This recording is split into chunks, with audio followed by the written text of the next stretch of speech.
So I'm here with Jaciel Castro, who's the Chief of Operations for Community Preschools, and Amanda Castro, CEO and owner. And I want to thank you, first of all, for having me, and everybody here. I'm so impressed by the work you guys are doing, to see these kids and just the confidence and how smart they are and how engaged they are. Everybody deserves that for their child. Everybody deserves that, and that you guys are working with the families that don't otherwise have access to this is so important, and I want to thank you guys for that. Anyone who knows me and knows our work knows that programs in childcare and that take care of children have a special place in my heart. And so I know these aren't the types of priorities Harris County government has emphasized in the past. It wasn't an unintentional oversight. It was the sense that government should be as narrow as possible, even at the expense of providing basic services like this, like childcare.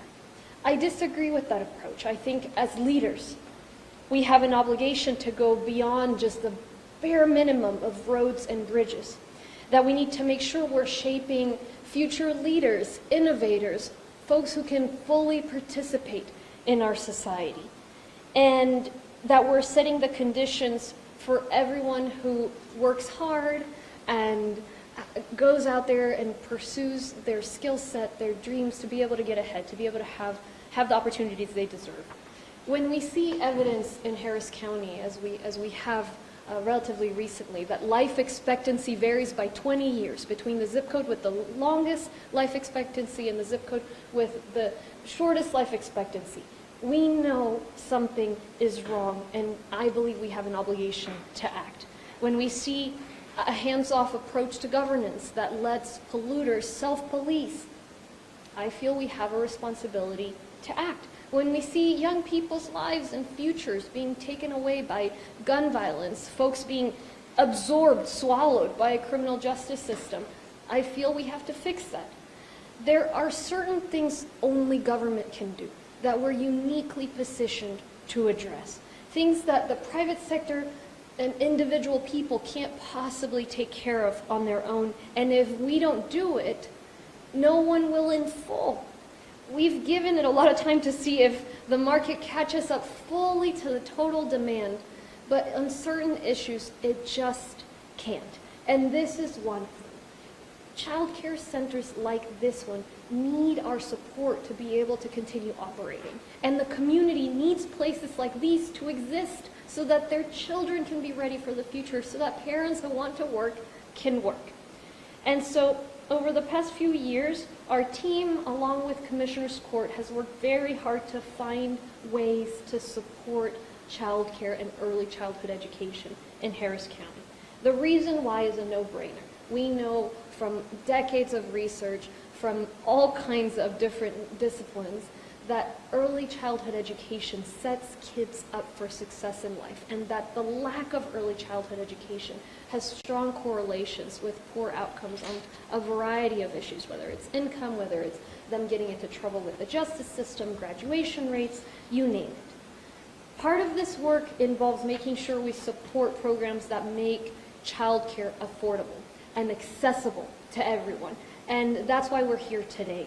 Since October of last year, the Biden administration has provided Texas with over $3 billion in funds for child care programs specifically. These funds come from the American Rescue Plan, and they go through the state, the Texas Workforce Commission, to Harris County and to our 13-county region. It has been a much-needed influx of funds. I learned almost 25% of child care centers statewide have closed during the pandemic. And that's at a time when we need them more than ever. Even before the pandemic, we didn't have enough quantity, we didn't have enough quality child care centers.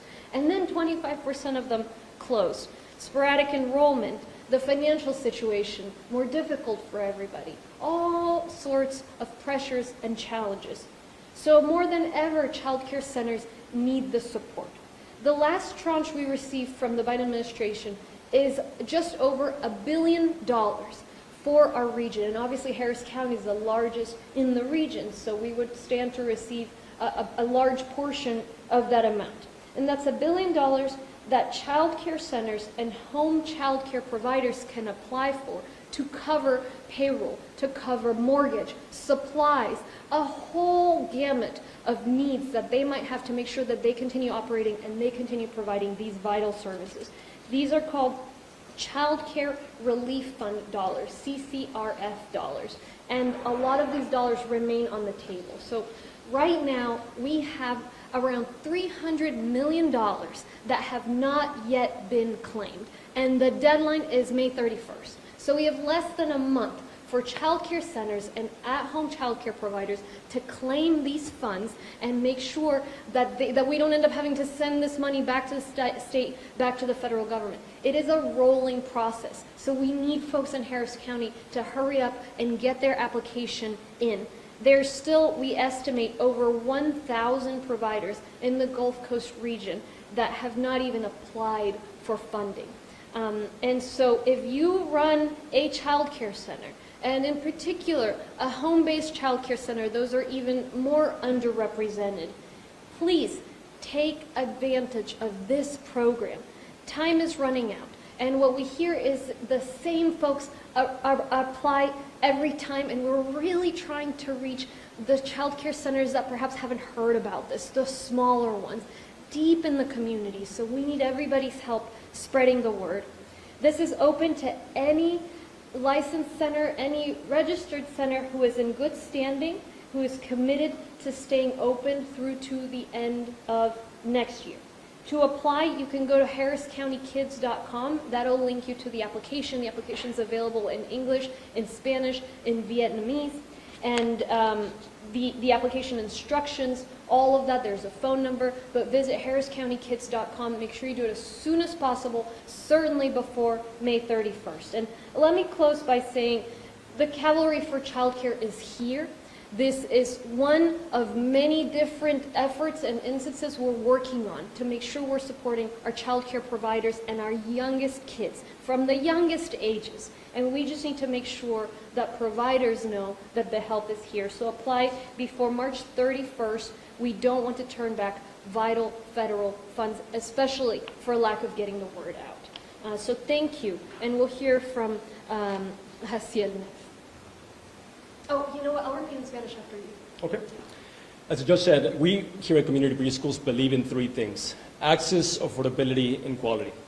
We know that there's many centers out there that qualify for these funds to be able to do just that for their community, be able to give them access, affordability, and quality. And the opportunity is at hand to be able to apply for these funds. The application only takes about 3 minutes to complete, and it is accessible for families in multiple, to the centers in multiple languages. Here we've been able to bless our teachers. Whenever they get COVID, they keep getting a paycheck every week. Because of these funds, we've been able to place great centers and furniture and all the supplies that they need, indoor and outdoor spaces. And it has been a great gift for us during this time of difficulty when there's a lot of uncertainty in our community with our parents. We don't want them to choose between taking their kid to school or to choose groceries. We want them to be able to come to school every single day, get the best care that we can provide, and do so for a long time to come. Here we serve families from ages 6 weeks all the way through middle school with our public school partner. And it is a joy to be able to walk with families from when they walk in when babies are 2 years old, 6 weeks old, and be able to see them grow with us here at Community Preschools and with Westview Classical. And so we are honored to be a part of this initiative and excited to help promote as best as we can. And hopefully centers that are viewing and listening will take advantage of this opportunity. Thank you. Do you have anything to add? Thank you. Voy a repetir brevemente en español. Primero darle las gracias a Jaciel Castro, a Amanda Castro, quienes nos dieron una increíble bienvenida, y además se les agradece el trabajo que hacen por nuestra comunidad. Ver a estos niños, jovencitos, muchos de familias sin altos recursos, con tremenda seguridad, participación, conocimiento, son el futuro. Son el futuro de esta comunidad, y por eso necesitamos que centros como este eduquen a los niños más jóvenes, desde bebés, y al apoyar a organizaciones como esta. sé que por mucho tiempo el gobierno del condado Harris ha ignorado de cierta manera prioridades como esta. El enfoque ha sido simplemente en las carreteras, de repente el crimen y nada más. Y la idea es que el gobierno debe enfocarse solamente en algo muy, muy limitado. El problema es que hay necesidades como esta, como la necesidad del cuidado de niños, de la educación de primera infancia, que requieren de apoyo del gobierno. Ya hemos dado oportunidad por muchísimos años de que el sector privado maneje esto independientemente, o las organizaciones sin ánimo de lucro, pero sin ayuda del gobierno. Simplemente no estamos pudiendo alcanzar toda la necesidad, todo el requerimiento para este tipo de servicios. Entonces, mi perspectiva es que tenemos una responsabilidad de abogar por estas necesidades que existen en la comunidad, bien sea el cuidado de los niños, bien sea la protección ambiental, bien sea la reforma de nuestro sistema de justicia penal, la equidad en tema de acceso a la salud y mucho más. Es por eso que nos estamos enfocando tanto en la educación de primera infancia, en la educación infantil. Hemos lanzado ya varias iniciativas y el día de hoy es un recordatorio a tantas entidades como esta a que logren recibir los recursos que necesitan. La razón de ser es bastante obvia. Los niños que reciben educación infantil tienen mayor rendimiento a largo plazo, mayores ingresos, mucho mejor calidad de vida finalmente, y son el futuro de la comunidad. Desde octubre del año pasado, la administración del gobierno del presidente Biden ha enviado a Texas más de $3,000 millones en cuanto a fondos para apoyar la educación infantil. Estos han sido recursos muy necesitados para proveedores de cuidado infantil. Aprendí el día de hoy que un 25% de los centros de cuidado infantil han cerrado en nuestro estado de Texas durante la pandemia. Antes de la pandemia ya teníamos una necesidad enorme de centros de cuidado infantil. No habían suficientes para lograr ofrecer a tantas familias que necesitan este recurso. Y ahora tenemos aún menos. Entonces es nuestra responsabilidad proteger y apoyar a aquellos centros de cuidado infantil que existen aún, que nos están ayudando con esta importante labor. La última cantidad de fondos que envió la administración Biden son $1,000 millones, $1 billón, que están ahorita designados a nuestra región. Han venido a través del Estado, el Texas Workforce Commission, y luego llegan aquí a nuestro condado Harris y a la región de 13 condados, al que incluyen el nuestro. Estos $1,000 millones son el Childcare Relief Fund, CCRF, y ayudan a que los centros de cuidado infantil y los centros de cuidado infantil en el hogar paguen cualquier necesidad. Puede ser la renta, puede ser los salarios, puede ser equipo, materiales, de todo. Al día de hoy todavía hay $300 millones que no han sido distribuidos, es decir, que todavía falta por aplicar. Tenemos alrededor de 1,000 proveedores, centros de cuidado infantil que ni siquiera han aplicado para recibir estos fondos y ya viene la fecha límite. El 31 de mayo se acaban los fondos y se regresan al gobierno federal. Entonces, nos urge que todos los directores de centros de cuidado infantil, especialmente centros de cuidado infantil en el hogar, apliquen para recibir estos fondos. Pueden aplicar hasta el 31 de mayo, la aplicación existe en español, en vietnamita, en inglés, y está disponible en harriscountykids.com. Entonces, si usted tiene un centro de cuidado infantil en el hogar, por favor, aplique. Puede pagar la renta, la hipoteca, la nómina de sueldo, facturas, lo que necesite, y no queremos perder estos fondos por falta de aplicaciones. La caballería para el cuidado de los niños está aquí y no queremos perder esto por falla de correr la voz. Entonces, ayúdenos a correr la voz, asegúrese que aplique y gracias por el trabajo que hacen. Okay, we'll take any questions. Oh, sí, claro, adelante. Muy buenas tardes. Queremos dar las gracias a todos ustedes que han venido. Aquí en este lugar tenemos niños desde de las 6 semanas hasta la secundaria, y es posible que para aquellas familias que necesitan una ayuda o necesitan una beca para poder continuar trayendo a sus niños, para que puedan mantener sus trabajos, puedan recibir esos apoyos que son tan necesarios durante este tiempo de pandemia, este programa que está disponible ahorita por medio del gobierno, les animo a aquellos que tengan guarderías, que tengan centros, que apliquen. Toma menos de 3 minutos de aplicación, empiezan a recibir sus pagos en 2 a 3 semanas, y la idea es que puedan mantener a sus maestros en la nómina, que puedan comprar el equipo necesario para sus salones, para sus centros. No dejen perder esta oportunidad. Es a corto plazo, tenemos hasta el 31 de mayo, entonces esperemos que todos aquellos que puedan servir a familias y puedan continuar con este apoyo, lo hagan, porque es un gran beneficio para los niños que más lo necesitan, y ese es el tiempo que tenemos que intervenir. Entonces les animamos, y muchas gracias por visitarnos aquí en Community Preschools, y estamos a sus órdenes. Iba a preguntar también por el tiempo de solicitud del señor Castro, después de unos 3 minutos, pero parte de la información que estuve leyendo era que la cantidad de fondos que se asignan va a variar según la capacidad y otros factores. ¿Cómo se funciona esto? ¿Cuánto es lo máximo? Si hay un máximo que se puede aplicar. Ajá, en promedio varía. Hay centros que han recibido en promedio hasta $400,000, pero son centros muy grandes. Hay centros pequeños basados en el hogar. Algunos reciben 30,000, menos, o hasta cientos de miles. Entonces realmente depende del tamaño de los centros de cuidado infantil, y eso es lo que determinará la entidad que está administrando los fondos, el Texas Workforce Commission. La segunda pregunta, rápido, esto es para los centros de cuidado infantil. ¿Hay algo que tengan cuidado también por otro lado, la familia, los padres que quieren iniciarse en esto de los cuidados? ¿Hay algún tipo de ayuda también disponible para estas familias? Por ahora, esto es para centros que ya existen y que planean seguir trabajando, operando hasta finales del próximo año. Estamos trabajando en el condado en más programas para inculcar y promover la creación de aún más centros, porque sabemos que es mucha más la necesidad de la oferta que existe de centros de cuidado infantil. Entonces, ese es un programa que viene, pero hoy día no estamos hablando acerca de eso.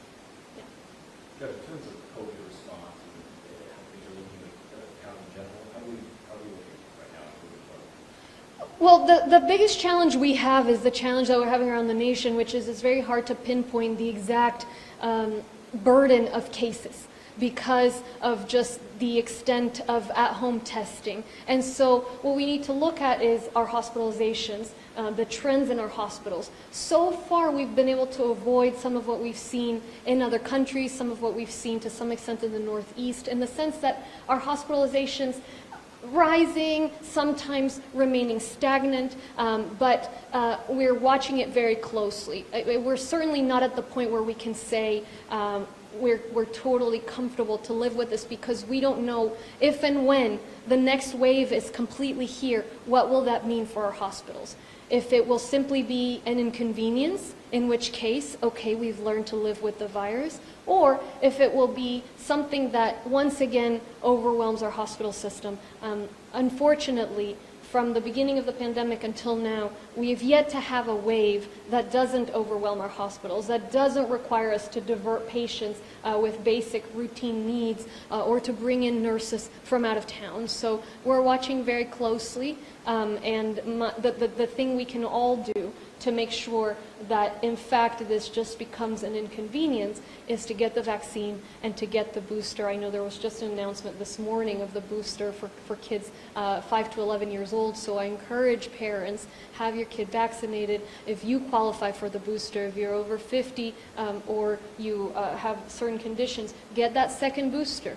That will help all of us. Can we get that answer in Spanish? Español. Sí, claro que sí. En cuanto al COVID, el último reto es que no sabemos exactamente la cantidad de casos en la comunidad, porque hay muchas pruebas, ya ha sido pues muy conveniente hacer las pruebas caseras, y es el mismo reto que enfrentan las comunidades a través del país. Entonces, el enfoque está mucho en las hospitalizaciones, y ahí nos ha ido relativamente bien comparado con otros estados, con otros condados, otras ciudades, en que no hemos visto ese incremento en hospitalizaciones que se ha visto, por ejemplo, en Europa Occidental o en el noreste del país.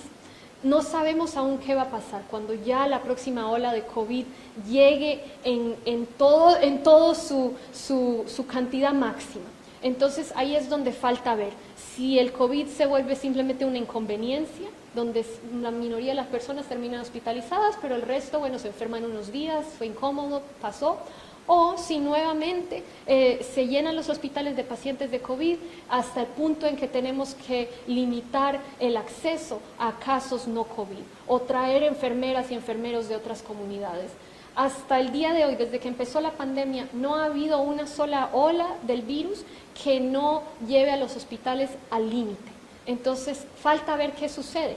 Como siempre, esto está en nuestras manos. Hoy se anunció la vacuna para niños de 5 a 11 años, entonces los invito que le den ese refuerzo, le pongan el refuerzo a los niños, y si usted tiene más de 50 o ciertas condiciones, póngase el segundo refuerzo, vacúnese, póngase el refuerzo. Eso nos va a ayudar a limitar las hospitalizaciones, y si podemos hacer eso, ya esto se vuelve simplemente una inconveniencia. Unrelated question. You said multiple times that the allocations against your office regarding other strategies are politically motivated. I was curious, who is actually responsible for that? Well, you have to consider how all of this is happening, right? Consider the timing. Consider the cascade of leaks in the middle of this. In the middle of my reelection, there's literally, I saw some yard signs coming in here. We're in the middle of the runoff for my reelection, and yet this is happening. And so you have to think about the timing. It's no coincidence this is happening in the middle of my reelection campaign. That in and of itself should make very clear that it's politically motivated, that it's meant to destruct, to destroy, to harm my campaign, to harm, to distract me. That is, I think, enough evidence and is very clear as to what the motive is. The litigating this in the press, you have to wonder, what does it say? What does it say when a motion is given to a member of the press before it's given to the defendant? Last week, I think 2 weeks ago, the DA filed a motion against my team member, my chief of staff, something about his bail conditions. His defense attorney learned about the motion from a member of the news media. That is, his defense attorney knew about this motion after the media knew about this motion. And that's not the first time this kind of thing has happened.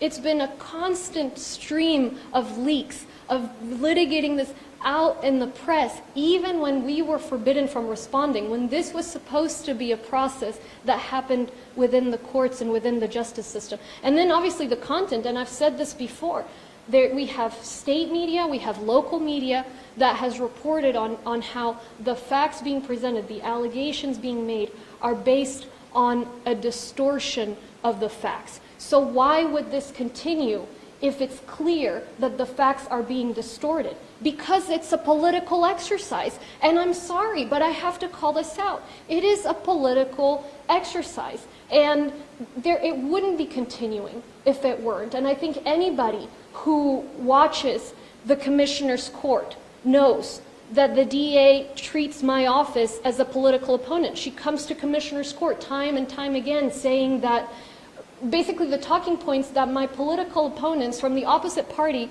are using against me right now. She comes over and over again and says we're defunding the police against all evidence, because the evidence all shows that we're doing nothing but increase the budget for the police. And everybody knows that for whatever reason, she's just not an ally. So, who's behind this? I mean, it's very clear she's doing this. It's very clear she has an agenda, and that agenda is political. That agenda is not an objective search for truth. It's some sort of search and destroy mission. And it's okay, it's okay to politically disagree with someone. It's okay to decide to ally yourself with the opposite party. That's her prerogative. It's okay to have a personal problem with somebody. I don't know if that's the case. But it's not okay to pursue a political vendetta, a political exercise under the guise of a criminal investigation. And so I'm going to fight this, and I'm going to fight whatever comes next. And let me say this, if there's anyone who thinks I'm going to be deterred or who thinks I'm going to be dissuaded by this, they've underestimated me. I wouldn't have won the office of the county executive for the largest county in Texas at 27 years old if I weren't strong and able to take this on. And if they think that it's going to discourage my supporters, they've underestimated my supporters, because there are a lot of people that support me and believe in doing things the right way, in breaking with the way the good old boys did government in Texas and the way the good old boys did government in Harris County. And so I'm not scared to call it out. I won 4 years ago. Nobody thought I would win. Nobody expected that. I wasn't in the inside of any party. And I think that upsets some people. I think that upsets folks who like the way things have been done with backroom deals and taking money from contractors. And they don't want to see a continuation of the way we're doing things, in the up and up, in the right way. And that's why they're coming after me in the middle of my re-election. But I'm not going to be destroyed. I'm not going to be discouraged. I'm not going to be dissuaded. Quite the contrary. The harder they push me, the harder I'm going to push back. Just to follow up on that, so you're saying they, because specifically you said the DA herself, you believe there are other parties involved that are going after? Well, she's allying with different parties when she comes to Commissioner's Court, when she makes allegations that are the exact same language my opponents make. Obviously, there's some sort of, and it's shown up at court. There's some sort of alliance there going on. But yeah, I'm up for re-election. That's the point. I have the My Pillow guy after me. Ted Cruz just endorsed my opponent. My opponent's endorsed by election denier and by vaccine denier. Hotze, all these guys. So there's a lot of people that don't want to see continual positive change in Harris County. But I'm dedicated to protecting people, and this is not about protecting people. This is not an objective pursuit of justice. It's a political exercise in the middle of an election, and that's very transparent. And let me add this. I'm not here pretending like I'm special. There's a pattern of this. There's a pattern of this, of her using the criminal justice system and a sacred position as a district attorney of this county to pursue political and personal aims. Look at Arkema. Look at Jim Bethke. Look at my colleague on Commissioner's Court, investigation in the middle of his re-election. And there's more examples. So that should be what people are asking questions about, because this is not okay. But if that's the way she wants to play things and people want to play things, okay, all right. I'm stronger than that. I think folks know that by now. Flood, fire, winter storm, pandemic. I can handle this. Thank you.